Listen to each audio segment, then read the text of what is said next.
పూట వినిపించు నీ మాట.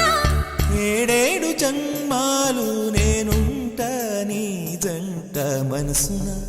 మనసుగా నిలిచిన కలవా, పిలిచిన పలకగా ఎదటనే కలవా. దొరికినదే నా స్వర్గం, పరిచినదే విరి మార్గం.